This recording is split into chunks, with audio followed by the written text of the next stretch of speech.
स्वागत है आपका सीजी पाठशाला में। लास्ट वीडियो में हमने इस चैनल पर छत्तीसगढ़ के प्राचीन इतिहास का एमसीक्यू क्वेश्चन किया था, जिसमें टॉप 100 के आसपास क्वेश्चन थे। आज हम छत्तीसगढ़ के मध्यकालीन इतिहास का क्वेश्चन करेंगे, जो हमारे स्टेट एग्ज़ाम के लिए, पीएससी के लिए और आने वाले जो भी एग्ज़ाम हैं सबके लिए महत्वपूर्ण है। तो आइए स्टार्ट करते हैं मध्यकालीन इतिहास। मध्यकालीन इतिहास रतनपुर के कलचुरी वंश, रायपुर के कलचुरी वंश से प्रारंभ होते हुए हमारे काकती वंश तक कंप्लीट होता है। तो एक एक करके हम देखते जाएंगे। सबसे पहले देख लेते हैं कि हम इस वीडियो में कौन कौन से टॉपिक को कवर करेंगे। सबसे पहले रतनपुर के कलचुरी वंश को कंप्लीट करेंगे, फिर रायपुर के कलचुरी वंश में जाएंगे, फिर कलचुरी कालीन प्रशासन को देखेंगे कि कलचुरी काल के लोग कैसे प्रशासन करते थे, नगरीय व्यवस्था कैसी थी, उनका संस्कृति क्या था, रहन सहन कैसा था। फिर कलचुरी कालीन कला एवं संस्कृति से रिलेटेड एमसीक्यू क्वेश्चंस करेंगे। नेक्स्ट कवर्धा के फड़ी नागवंश को देखेंगे। कवर्धा, जिसका अभी नाम है कबीरधाम, उसके फड़ी नागवंश को देखेंगे। उसके बाद बस्तर के छिंदक नागवंश को देखेंगे। नागवंश हमारे छत्तीसगढ़ में दो प्रकार के थे, एक फड़ी नागवंश और एक छिंदक नागवंश। तो इसको याद रखिए, बस्तर के छिंदक नागवंश। फिर काकतीय वंश को देखेंगे, जो बस्तर के थे। फिर विविध प्रश्न देखेंगे, जो इन सब से रिलेटेड और महत्वपूर्ण जो प्रश्न बच जाते हैं उसको देखेंगे। तो आइए स्टार्ट करते हैं पहला टॉपिक, रतनपुर के कलचुरी वंश को। छत्तीसगढ़ में कलचुरी वंश की स्थापना 1000 ईस्वी के आसपास माना जाता है। इनका शासनकाल 1000 ईस्वी से लेकर 1741 ईस्वी तक है। छत्तीसगढ़ में सर्वाधिक समय तक शासन करने वाले वंश कलचुरी वंश थे। इस वंश का स्थापना कलिंग राज ने किया था और इस वंश के अंतिम शासक रघुनाथ सिंह, जो रतनपुर शाखा के अंतिम शासक थे। तो वहीं अमर सिंह देव रायपुर शाखा के अंतिम शासक थे। इनके प्रसिद्ध कवि गोपाल मिश्र थे। आइए स्टार्ट करते हैं इस वंश से लेकर पहला क्वेश्चन। ये बहुत महत्वपूर्ण वंश है, इससे एग्जाम में बहुत पूछा जाता है। पहला क्वेश्चन, इस राज्य में कलचुरियों की प्रथम राजधानी निम्नलिखित में से कौन सी थी? Option A Tumbad, option B Pali, option C Ratanpur, option D Sirpur. तो इस वंश का पहला राजधानी क्या था? तुम्बाड़ था। और कलिंग राज, जो इस वंश के संस्थापक थे, उसने तुम्बाड़ को अपनी राजधानी बनाई थी। व्याख्या, त्रिपुरी के कलचुरी शासक कोकल्य देव द्वितीय के 18 पुत्रों में से एक कलिंग राज ने लगभग 1000 ईस्वी में तुम्बाड़ क्षेत्र को जीतकर छत्तीसगढ़ में कलचुरी राज स्थापित किया तथा तुम्बाड़ को अपनी और कलचुरी राजवंश की प्रथम राजधानी बनाई।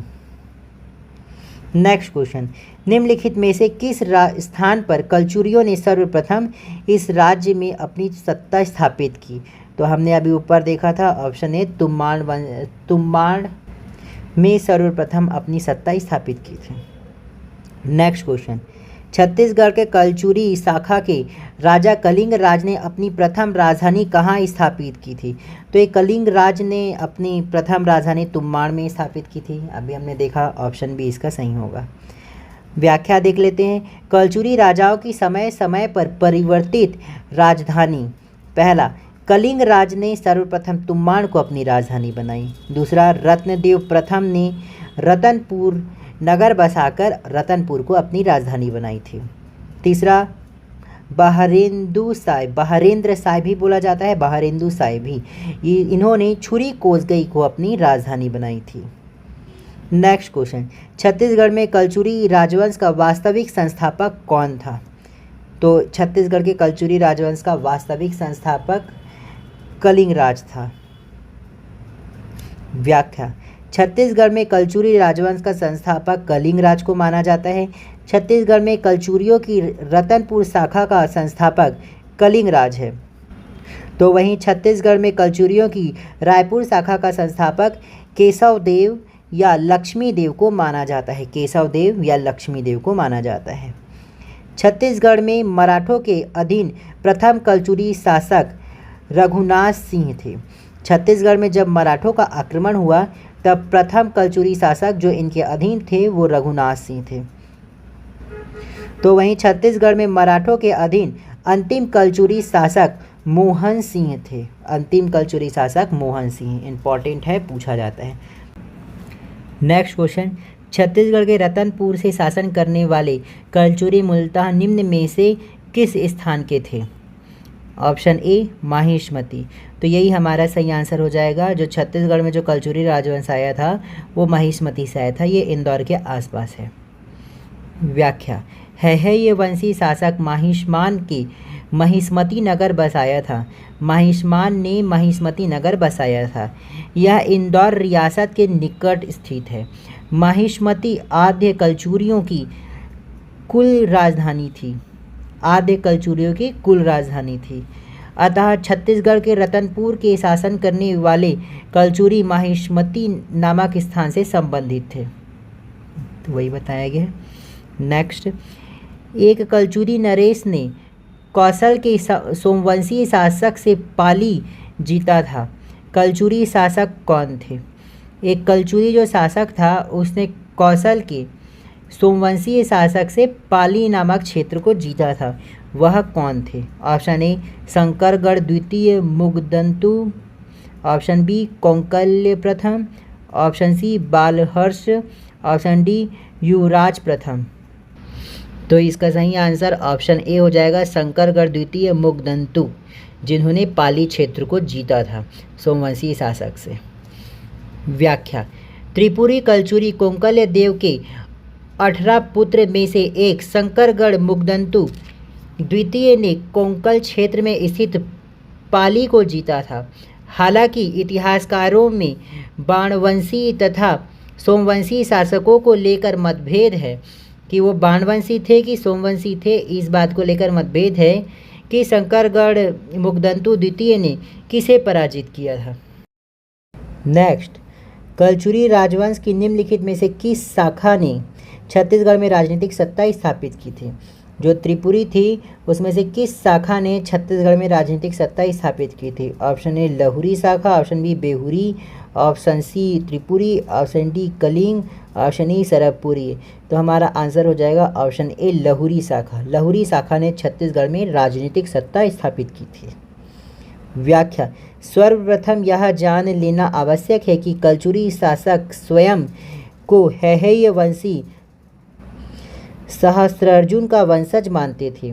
आरंभिक दौर में हैहय वंशी महिष्मान ने महिष्मती नगर बसाया और यही कलचुरियों की कुल राजधानी बनी। इसके बाद साम्राज्य विस्तार करते हुए कलचुरी शासकों ने कालंजर, त्रिपुरी, प्रयाग, काशी, रतनपुर तथा रायपुर आदि को जीता और क्रमशः अपनी राजधानी बनाई। महत्वपूर्ण तथ्य यह है कि छत्तीसगढ़ में मूलतः त्रिपुरी के कलचुरियों ने शासन किया, लेकिन विशेष रूप से त्रिपुरी के कलचुरियों की लहुरी शाखा ने सर्वप्रथम छत्तीसगढ़ में राजनीतिक सत्ता 10वीं शताब्दी में स्थापित की, जो 18वीं शताब्दी तक कायम रही। हालांकि इस बात को लेकर इतिहासकारों में मतभेद है। तो लहुरी शाखा ने सर्वप्रथम छत्तीसगढ़ में राजनीतिक सत्ता स्थापित की थी 10वीं शताब्दी में और 18वीं शताब्दी तक यह कायम रही। नेक्स्ट क्वेश्चन, तोमाड़ राजधानी से निम्नलिखित कलचुरी शासकों ने छत्तीसगढ़ पर शासन किया। कहने का मतलब तोमाड़ को अपनी राजधानी कौन कौन से शासकों ने बनाया था? पहला कलिंग राज, दूसरा कमल राज, तीसरा रत्नराज, चौथा प्रतापमल। तो कलिंग राज ने तोमाड़ को अपनी राजधानी बनाई थी और कमल राज ने भी बनाई थी। और रत्नराज तोमाड़ में शासन करने वाला अंतिम शासक था। उसके बाद इन्होंने रतनपुर नगर को बसाया और रतनपुर को अपनी राजधानी बनाई। तो पूरे के पूरे अपने जीवन काल में शासन जिन्होंने किया वो कौन कौन थे? कलिंग राज और कमल राज थे। इसलिए इसका आंसर क्या हो जाएगा? ऑप्शन ए हो जाएगा। पहला और दूसरा सही है। व्याख्या, तोमाड़ को अपनी राजधानी बनाकर शासन करने वाले कलचुरी शासक निम्न हैं। पहला कलिंग राज, इन्होंने 990 ईस्वी से 1010 ईस्वी तक कलिंग कुमार पर शासन किया कलिंग राज ने। दूसरा कमल राज, इन्होंने 1020 ईस्वी से 1045 ईस्वी तक शासन किया। फिर तीसरा रत्नराज प्रथम, इन्होंने 1045 ईस्वी से 1065 ईस्वी तक किया, उसके बाद रतनपुर को बसाया। नोट, तोमाड़ को राजधानी बनाकर शासन करने वाले अंतिम कलचुरी शासक रत्नराज प्रथम थे, क्योंकि रत्नराज प्रथम ने अपने शासनकाल में रतनपुर नगर की स्थापना करते हुए रतनपुर को कलचुरियों की नवीन राजधानी बनाया। अतः रतनपुर को राजधानी बनाकर शासन करने वाले कलचुरी शासक रत्नराज प्रथम थे। ये यहाँ ध्यान देना, यहाँ पास ये प्रिंटिंग मिस्टेक है, ये 1010 ईस्वी लिखा है, ये 1020 ईस्वी तक कलिंग राज ने शासन किया था तुमाड़ पर। उसके बाद कमल राज ने 1020 ईस्वी से आरंभ करके 1045 ईस्वी तक शासन किया। तो ये जो है प्रिंटिंग मिस्टेक है। कलिंग राज का शासनकाल 990 ईस्वी से लेकर 1020 ईस्वी तक है। नेक्स्ट क्वेश्चन, कलचुरी वंश के निम्नलिखित शासकों ने तोमाड़ राजधानी से शासन किया। सेम वही क्वेश्चन है। पहला है लक्ष्मण राज, दूसरा कलिंग राज, तीसरा कमल राज, चौथा रत्नराज। तो इसमें हमारा कलिंग राज, कमल राज और इसमें 3 ऑप्शन दिया है, तो रत्नराज भी होगा। रत्नराज ने यहीं पर तुमाड़ में रह के ही रतनपुर नगर को बसाकर अपना दूसरा राजधानी बनाया, इसलिए इसका आंसर ऑप्शन बी हो जाएगा। नेक्स्ट क्वेश्चन, तुमाड़ से शासन करने वाले अंतिम कलचुरी शासक कौन थे? तो अभी हमने देखा रत्नराज प्रथम थे, ऑप्शन सी इसका सही आंसर होगा। नेक्स्ट क्वेश्चन, किस कलचुरी शासक ने रतनपुर को अपनी राजधानी बनाई थी? तो रत्नराज ने बनाई थी, ऑप्शन सी इसका सही आंसर हो जाएगा। नेक्स्ट क्वेश्चन, महामाया मंदिर किसके शासनकाल के दौरान बनाया गया? महामाया जो मंदिर है, प्राचीन महामाया मंदिर, वो किसके शासनकाल के दौरान बनाया गया है? Option A Ratnadev Pratham, option B Bimbaji Bhosale, option C Raja Kamsen, option D Vallabhacharya, option E Raja Harshgupt. तो हमारा ऑप्शन ए सही हो जाएगा, रत्नदेव प्रथम, जिसे रत्नराज भी कहा जाता था। कलचुरी शासक रत्नदेव प्रथम के शासनकाल में रतनपुर में स्थित महामाया मंदिर बना। इसका निर्माण 11वीं शताब्दी में हुआ था, 11वीं शताब्दी, ध्यान रखें। नेक्स्ट क्वेश्चन, कोमोमंडल के अधिपति वज्जू की पुत्री नोनल्ला से विवाह करने वाले कलचुरी राजा का नाम था? कोमोमंडल एक जगह था, उसके अधिपति वज्जू की पुत्री थी नोनल्ला, उससे किस कलचुरी शासक ने विवाह किया था? ऑप्शन ए रत्नराज प्रथम, ऑप्शन बी रत्नदेव द्वितीय, option C Pratapmal, option D Jajalyadev प्रथम। तो हमारा आंसर हो जाएगा ऑप्शन ए रत्नराज प्रथम। रत्नराज प्रथम ने नोनल्ला से विवाह किया था। व्याख्या, कलचुरी शासक रत्नदेव प्रथम ने कोमोमंडल के अधिपति वज्जू की पुत्री नोनल्ला से विवाह किया था। माना जाता है कि कोमोमंडल वर्तमान का पेंड्रा क्षेत्र हुआ करता था। रत्नदेव और रत्नराज दोनों सेम है ना, रत्नराज प्रथम ऑप्शन में लिखा हुआ है और यहाँ रत्नदेव लिखा है, तो कंफ्यूज ना हो। नेक्स्ट क्वेश्चन, इस राज्य में रतनपुर के कलचुरी वंश के निम्नलिखित किस शासक ने सकल कौशलाधिपति की उपाधि धारण की? Option A Ratnadev Pratham, option B Prithvideva प्रथम, ऑप्शन सी रत्नदेव द्वितीय, ऑप्शन डी पृथ्वीदेव द्वितीय। तो इसका सही आंसर ऑप्शन बी हो जाएगा, रत्नदेव प्रथम ने सकल कौशलाधिपति की उपाधि धारण करी थी। व्याख्या, सकल कौशलाधिपति की उपाधि धारण करने वाले शासक, पहला महाशिव तीवर देव सरबपुरीय वंश के थे, उन्होंने भी सकल कौशलाधिपति की उपाधि धारण की थी। दूसरा पृथ्वीदेव प्रथम कलचुरी वंश के थे, जिन्होंने सकल कौशलाधिपति की उपाधि धारण की थी। नेक्स्ट क्वेश्चन, रतनपुर के कलचुरी शासक पृथ्वीदेव प्रथम के संबंध में निम्नलिखित में से कौन सा कथन सत्य है? पहला, पृथ्वीदेव प्रथम ने रतनपुर में पृथ्वीदेवेश्वर मंदिर का निर्माण करवाया था, तो ये गलत है। पृथ्वी देवेश्वर मंदिर का निर्माण रतनपुर में नहीं तुम्बाड़ में कराया था। रत्नदेव प्रथम ने पृथ्वी देवेश्वर मंदिर का निर्माण तुम्बाड़ में करवाया था, तो ये गलत है। दूसरा, उसके दरबार में राजशेखर नामक साहित्यकार था, तो ये भी गलत है। ये उनके दरबार में नहीं था, ये कलचुरी कालीन प्रमुख साहित्यकार थे। नेक्स्ट, उसने सकल कौशलाधिपति की उपाधि धारण की थी, तो ये सही है। पृथ्वीदेव प्रथम ने सकल कौशलाधिपति की उपाधि धारण की थी, ये सही हो जाएगा। ऑप्शन देखते हैं। उसने सुवर्णपुर उड़ीसा पर अधिकार कर लिया था, तो ये भी गलत। तो हमारा आंसर ऑप्शन सी हो जाएगा। इसमें क्या सही है ये बताना था।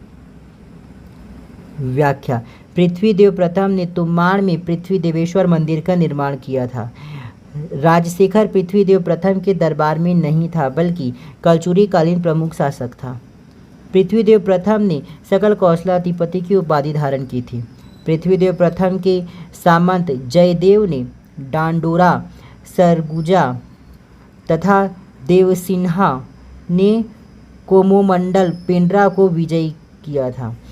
तो पृथ्वीदेव प्रथम के जो सामंत थे जयदेव, उन्होंने डांडोरा, सरगुजा, वर्तमान के सरगुजा को, तथा देवसिन्हा ने कोमोमंडल, पेंड्रा को विजय किया था। नेक्स्ट क्वेश्चन, किस कलचुरी राजा ने बस्तर के छिंदक नागवंश के राजा सोमेश्वर को पराजित किया था? किस कलचुरी शासक ने बस्तर के छिंदक नागवंश के राजा सोमेश्वर को पराजित किया था? Option A Kamalraj, option B Ratnaraj प्रथम, ऑप्शन सी जाजल्यदेव प्रथम, ऑप्शन डी पृथ्वीदेव प्रथम। तो हमारा आंसर ऑप्शन सी हो जाएगा, जाजल्यदेव प्रथम। जाजल्यदेव प्रथम ने बस्तर के छिंदक नागवंशी शासक सोमेश्वर देव को पराजित किया था। व्याख्या, जाजल्यदेव प्रथम ने बस्तर के छिंदक नागवंशीय शासक सोमेश्वर देव को पराजित कर उसके पूरे परिवार को बंदी बना लिया और साम्राज्य का विस्तार किया। लेकिन सोमेश्वर देव की माता गुंड महादेवी के अनुरोध पर जाजल्यदेव ने उन्हें छोड़ दिया। सोमेश्वर देव की माता गुंड महादेवी के अनुरोध पर उन्हें छोड़ दिया। नेक्स्ट क्वेश्चन, ये भी पहले क्वेश्चन जैसा ही है। इस राज्य के कलचुरी वंश के निम्नलिखित में से किस शासक ने बस्तर के छिंदक नागवंशीय शासक सोमेश्वर देव को पराजित कर अपने राज्य का विस्तार किया? तो अभी ऊपर हमने देखा था, सेम क्वेश्चन था। ऑप्शन ए इसका सही आंसर हो जाएगा, जाजल्यदेव प्रथम ने। नेक्स्ट क्वेश्चन, कलचुरी शासक जाजल्यदेव प्रथम ने बस्तर के किस शासक को पराजित किया था? तो सोमेश्वर देव को किया था। तो ऑप्शन सी इसका सही आंसर हो जाएगा। नेक्स्ट क्वेश्चन, जांजगीर शहर का जन्मदाता किसे कहा जाता है? तो ऑप्शन ए जाजल्यदेव प्रथम को ही जांजगीर शहर का जन्मदाता कहा जाता है। इनका नाम भी जांजगीर और जाजल्य मैच खा रहा है।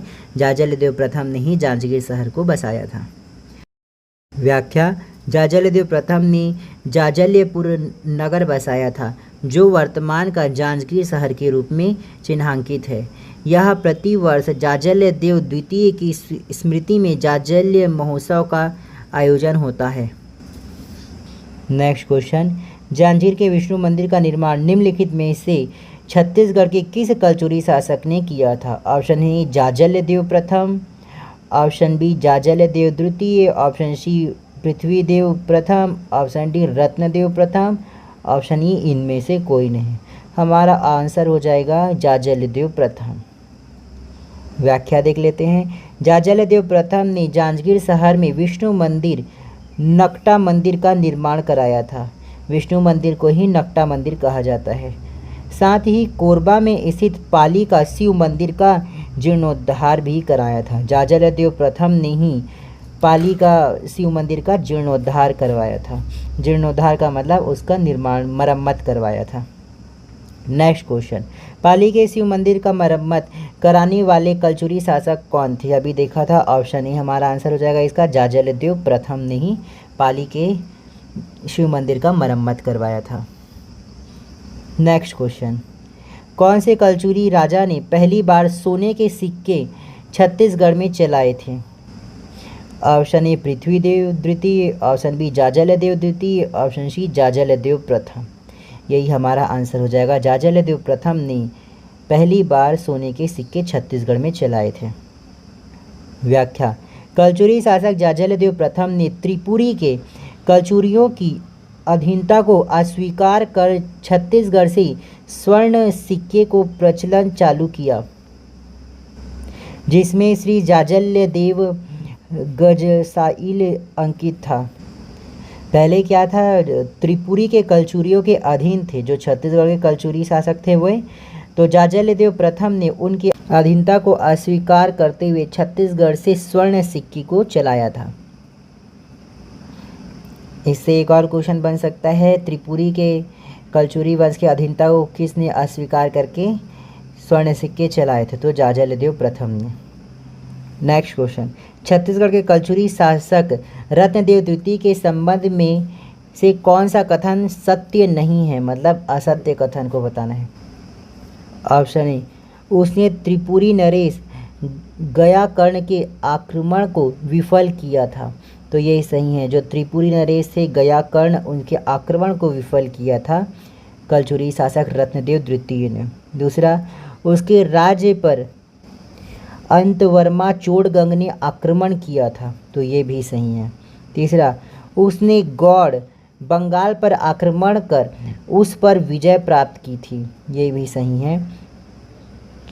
ऑप्शन डी, उसके सामंत वल्लभ राज ने उसके विरुद्ध विद्रोह किया था। तो ये गलत है। रत्नदेव द्वितीय के सामंत ने विद्रोह नहीं किया था, इसलिए हमारा आंसर ऑप्शन डी हो जाएगा, क्योंकि क्या गलत है ये बताना था। नेक्स्ट क्वेश्चन, गंगवंशीय अनंत वर्मन चोड़गंग को किस कलचुरी राजा ने पराजित किया था? तो हमारा आंसर ऑप्शन ए हो जाएगा। अभी व्याख्या में देखा था, रत्नदेव द्वितीय ने चोड़गंग को पराजित किया था।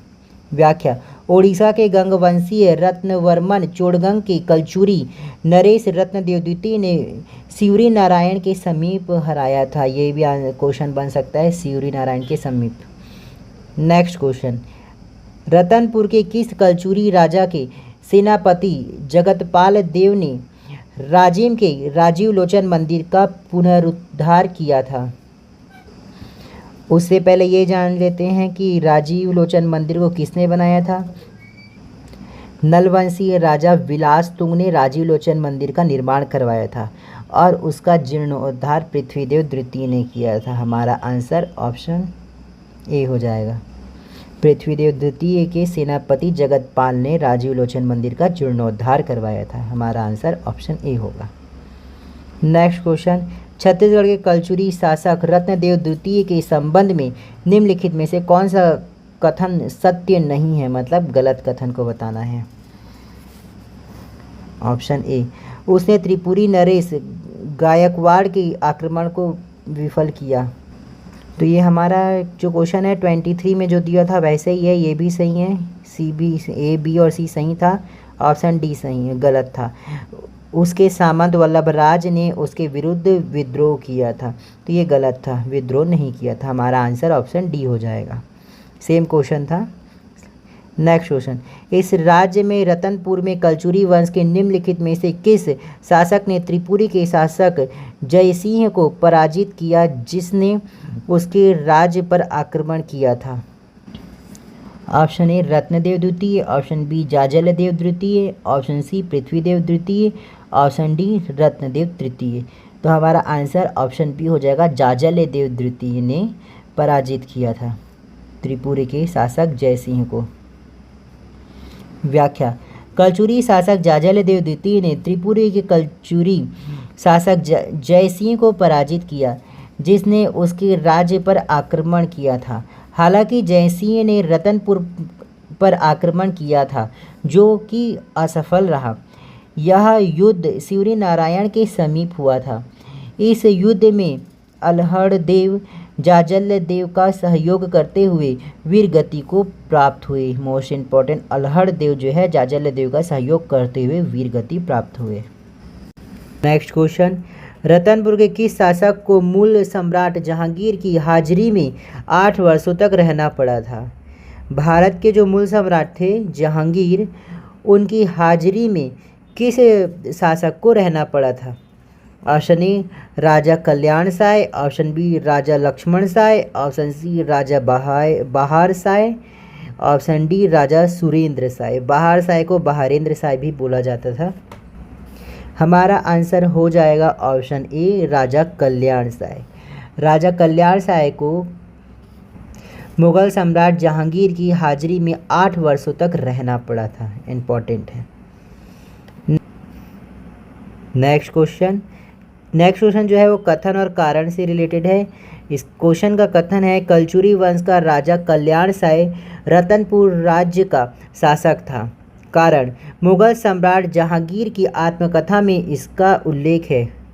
तो ये रतनपुर का शासक था, इसका उल्लेख सम्राट जहांगीर के आत्मकथा पर उल्लेख है, इसलिए कथन और कारण दोनों सही होंगे। इसलिए हमारा आंसर ऑप्शन ए हो जाएगा। कथन कारण दोनों सत्य है एवं कारण कथन को स्पष्ट करता है। कारण जो है वो कथन को स्पष्ट करता है। ठीक है, मुगल सम्राट के आत्मकथा में ये उल्लेख है कि जो कल्याण साय है वो रतनपुर राज्य का शासक था। नेक्स्ट क्वेश्चन, निम्नलिखित में से किस कलचुरी शासक ने बादल महल बनाया था? बादल महल बनाने वाला कौन कलचुरी शासक था? Option A Kalyan Sai, option B Ratnadev द्वितीय, option C Raj Singh Dev, option D Badal Singh देव। तो हमारा आंसर ऑप्शन सी हो जाएगा, राज सिंह देव ने बादल महल बनवाया था। नेक्स्ट क्वेश्चन, ईस्वी 1741 में छत्तीसगढ़ पर मराठा आक्रमण के समय रतनपुर राज्य का कलचुरी शासक निम्नलिखित में से कौन था? 1741 ईस्वी में छत्तीसगढ़ पर मराठा का आक्रमण हुआ था, जब वो बंगाल के अभियान में जाते हैं तब। तो उस समय रतनपुर राज्य का कलचुरी शासक कौन था, ये पूछा गया है। Option A Amar Singh, option B Raghunath Singh, option C Mohan Singh, option D Raj Singh, option E इनमें से कोई नहीं। तो हमारा आंसर ऑप्शन बी हो जाएगा, रघुनाथ सिंह। आइए इसका व्याख्या देख लेते हैं। व्याख्या, छत्तीसगढ़ पर मराठा आक्रमण के समय रतनपुर राज्य में कलचुरी शासक रघुनाथ सिंह का शासन था। मराठा शासक रघुजी प्रथम के सेनापति भास्कर पंत ने वर्ष 1741 में उड़ीसा अभियान के दौरान रतनपुर पर आक्रमण किया था। उड़ीसा अभियान या बंगाल अभियान एक ही है, उस समय बंगाल प्रांत और उड़ीसा एक साथ था। नेक्स्ट क्वेश्चन, रतनपुर के किस राजा के कार्यकाल में मराठा सेनापति भास्कर पंत ने आक्रमण किया था? तो अभी हमने देखा था रघुनाथ सिंह, इसलिए ऑप्शन बी हमारा सही आंसर हो जाएगा। नेक्स्ट क्वेश्चन, कलचुरी वंश के निम्नलिखित शासकों ने छत्तीसगढ़ पर शासन किया था। छत्तीसगढ़ पर कलचुरी वंश के कौन कौन से शासकों ने शासन किया था? ऑप्शन ए मतलब अ जाजलदेव प्रथम, ब रत्नदेव प्रथम, स कमलराज, द जगदेव। तो छत्तीसगढ़ में तो इन चारों ने शासन किया था, लेकिन प्रश्न जो पूछ रहा है सही कालक्रम दर्शाने वाला उत्तर चुनिए। मतलब पहले कौन था फिर दूसरा, ऐसे करके कालक्रम देना है। तो सबसे पहले हमारा इस ऑप्शन के अकॉर्डिंग कमलराज पहले आ जाएगा, उसके बाद रत्नदेव प्रथम आ जाएंगे दूसरे में, और फिर आ जाएंगे जाजलदेव प्रथम ये तीसरे में, और उसका जगदेव ये चौथे में। मतलब सा फिर ब फिर अ फिर द, ये हमारा जो है ऑप्शन सी में है। हमारा ऑप्शन सी सही हो जाएगा। व्याख्या, कलचुरी वंश के शासकों का क्रम निम्न है। कलचुरी वंश के शासकों के क्रम में पूछा जाता है, अभी आपने देखा था, इसका क्रम देख लेते हैं। पहला था कलिंगराज, फिर कमलराज, फिर रत्नदेव प्रथम, फिर पृथ्वीदेव प्रथम, फिर जाजलदेव प्रथम, फिर रत्नदेव द्वितीय, फिर पृथ्वीदेव द्वितीय, फिर जाजलदेव द्वितीय। यहाँ तक आप क्या कर सकते हो, याद करने का जो ट्रिक है वो है K2 RPJ। इसको ब्रैकेट में होल स्क्वायर। K2 का मतलब के से दो लोग हैं, पहले हैं कलिंगराज फिर कमलराज, इसलिए K2। फिर देखो यहाँ पास रत्नदेव का R, फिर पृथ्वीदेव का P, फिर जाजलदेव प्रथम का J, इसलिए लाइन से RPJ। फिर उसके बाद देखो फिर से रत्नदेव द्वितीय, पृथ्वीदेव द्वितीय, फिर जाजलदेव द्वितीय चालू होता है, इसलिए यहाँ पर हम लोग ब्रैकेट लगाकर स्क्वायर कर देते हैं क्योंकि वो फिर से रिपीट होगा। तो आप ये वाला फॉर्मूला याद कीजिएगा तो आपको यहाँ तक याद हो जाएगा। बाकी यहीं तक का ही सीक्वेंस ज़्यादा पूछा जाता है। अब आगे का देखते हैं और जो है उसके बाद है जगदेव, फिर रत्नदेव तृतीय, फिर प्रतापमल, फिर बहारेंद्र साय, कल्याण साय, लक्ष्मण साय, तखत सिंह, राज सिंह, सरदार सिंह, रघुनाथ सिंह, फिर मोहन सिंह। इस तरीके से ये पूरा सीक्वेंस है। नेक्स्ट क्वेश्चन देखते हैं। निम्नलिखित कलचुरी शासकों ने रतनपुर से राज्य किया। इसमें भी इन शासकों को क्रम निर्धारित करने का दिया है, ये चारों ने किया था राज्य। तो देखते हैं सबसे पहले कौन था। इस सीक्वेंस के अकॉर्डिंग सबसे पहले थे जाजलदेव प्रथम ही थे, ये पहले सीक्वेंस में आ जाएंगे। फिर रत्नदेव द्वितीय आते हैं, फिर आते हैं पृथ्वीदेव द्वितीय, फिर प्रतापमल फोर्थ में। तो इसके अकॉर्डिंग पहला, चौथा, दूसरा और उसके बाद तीसरा, ये हमारा है ऑप्शन डी। हमारा ऑप्शन डी सही हो जाएगा। Next question. सूची अ छत्तीसगढ़ के कलचुरी को सूची ब उपलब्धियों से सुमेलित कीजिए। मतलब एक तरफ सूची अ में शासक का नाम दिया है और सूची ब में उनकी उपलब्धि दिया गया है, इसको सुमेलित करना है। आइए स्टार्ट करते हैं। पहले अ दिया है, ये है कलिंगराज। कलिंगराज का सबसे बड़ा उपलब्धि तो कलचुरी वंश का स्थापना करना था, तो इसका हो जाएगा ऑप्शन ये तीसरा नंबर का। मतलब कलिंगराज क्या है, कलचुरी राज्य संस्थापक, उन्होंने इसका स्थापना किया था। फिर पृथ्वीदेव प्रथम है। पृथ्वीदेव प्रथम को इसमें दिया है सकल कौशलाधिपति की उपाधि पृथ्वीदेव प्रथम ने धारण किया था, तो हमारा पहला वाला हो जाएगा। फिर जाजलदेव प्रथम, जाजलदेव प्रथम जहांगीर के दरबार में जो हाजिरी करता था वो कल्याण साय होता था, तो ये इसका दूसरा हो जाएगा। और जाजलदेव प्रथम जो थे बस्तर की नाग शासक सोमेश्वर को हराया था, इसके अकॉर्डिंग हमारा क्या हो जाएगा, जो आ का है तीसरा, और इसमें जो तीसरा दिया है वो हमारे सी में दिया है, तो हमारा आंसर ऑप्शन सी हो जाएगा। यहाँ व्याख्या भी वही दिया है, आप इसको देख लीजिएगा जो बताया गया है। नेक्स्ट, सूची 1 को सूची 2 से सुमेलित कीजिए। सूची 1 में कलचुरी शासक दिए हैं और सूची 2 में उनकी उपलब्धि, सेम वैसे ही टाइप का है। पहला पृथ्वीदेव प्रथम, पृथ्वीदेव प्रथम को सकल कौशलाधिपति की उपाधि मिली थी, इसलिए ए का हो जाएगा हमारा तीसरा। दूसरा जाजलदेव प्रथम, जाजलदेव प्रथम ने छिंदक नागवंशी और राजा सोमेश्वर को हराया था, ऊपर में ये दिया ही है, तो ये हमारा दूसरा ही हो जाएगा।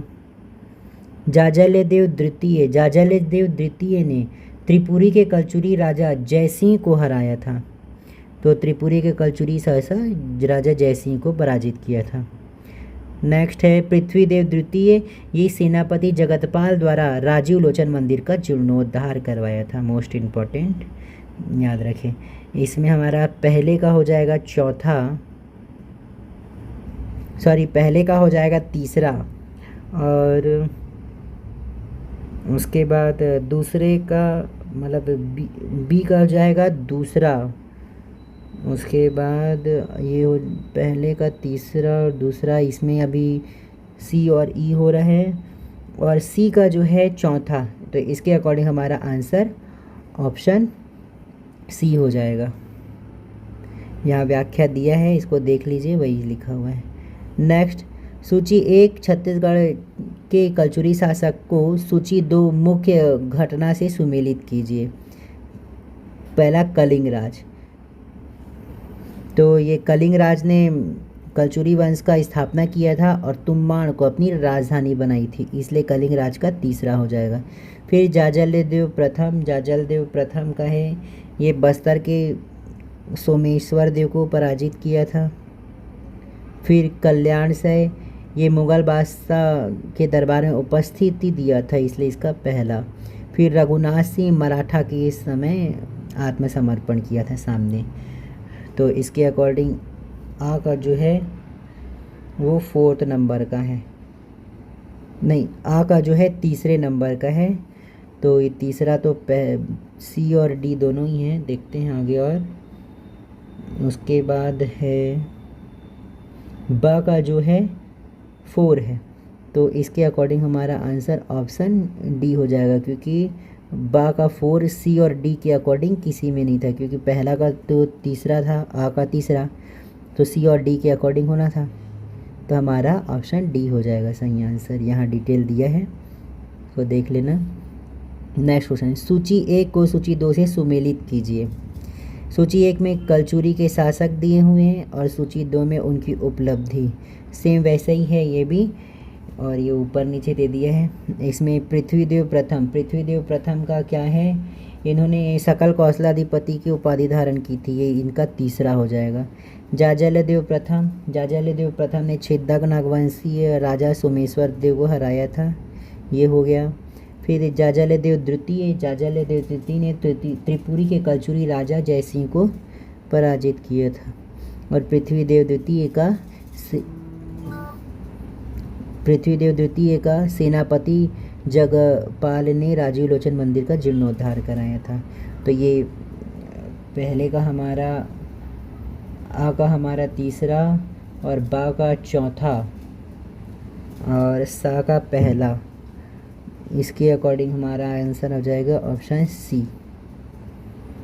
यहाँ डिटेल देख लेना। नेक्स्ट क्वेश्चन, सुमेलित करें रतनपुर के कलचुरी शासक, उनके कार्य। सूची 1 में शासक दिया है, सूची 2 में कार्य दिया है, सेम वैसे ही है। पहला दिया है कमल राज का काम था उत्कल राज्य पर आक्रमण। कमल राज ने उत्कल राज्य पर आक्रमण किया था, मतलब ए का जो रहेगा 4 होगा। दूसरा जाजल्यदेव प्रथम, इसने चक्रकोट के राजा सोमेश्वर को पराजित किया था। तीसरा रत्नदेव द्वितीय, इन्होंने गंग राजा अनंत वर्मन को पराजित किया था। और लास्ट है जाजलदेव द्वितीय, इनका त्रिपुरी के राजा जयसिंह के आक्रमण को विफल किया था। इन्होंने त्रिपुरी के राजा जयसिंह के आक्रमण को विफल किया था। तो इसमें क्या है, पहले का 4th हो जाएगा और डी ही बस ऐसा है जो पहले का 4th दिया है, तो यही हमारा आंसर हो जाएगा। इसका आंसर रहेगा डी, ऑप्शन डी हमारा सही आंसर हो जाएगा। व्याख्या में वही चीज़ दिया है, इसको देख लेना। लास्ट क्वेश्चन है इस रतनपुर के कलचुरी शासक का। इसके बाद आएगा हमारा रायपुर के कलचुरी शासक से रिलेटेड एमसीक्यू क्वेश्चन। रतनपुर के निम्नलिखित कलचुरी शासकों को उनके शासन प्रारंभ होने वाले वर्ष से सुमेलित कीजिए। पहला दिया है जाजलदेव प्रथम, तो जाजलदेव प्रथम का शासन काल था 1090 से, तो इसका है पहले का चौथा। दूसरा पृथ्वीदेव द्वितीय का शासनकाल था 1135 से इनका शासनकाल आरंभ होता है, तो इन बी का पहला। फिर बहारेंद्र साय का शासनकाल 1495 है, तो तीसरे का दूसरा, मतलब सी का दूसरा। चौथा लक्ष्मण साय का शासनकाल 1581 है, मतलब डी का तीसरा। और ऐसा ऑप्शन हमारा दिया है, ऑप्शन ए ही दिया है।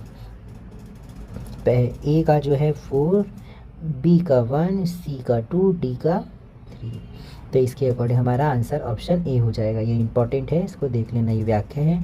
अब नेक्स्ट जो है रायपुर के कलचुरी शासन, ये भी कलचुरी शासन ही है।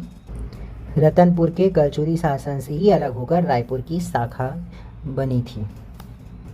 तो यहाँ के क्वेश्चन को नेक्स्ट वीडियो में देखेंगे। अभी वीडियो लंबी हो गई है।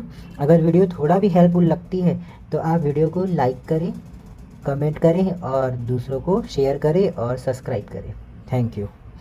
नेक्स्ट पार्ट में ज़रूर बनिए रहेगा, इसका नेक्स्ट पार्ट आएगा चीज़ में। Thank you.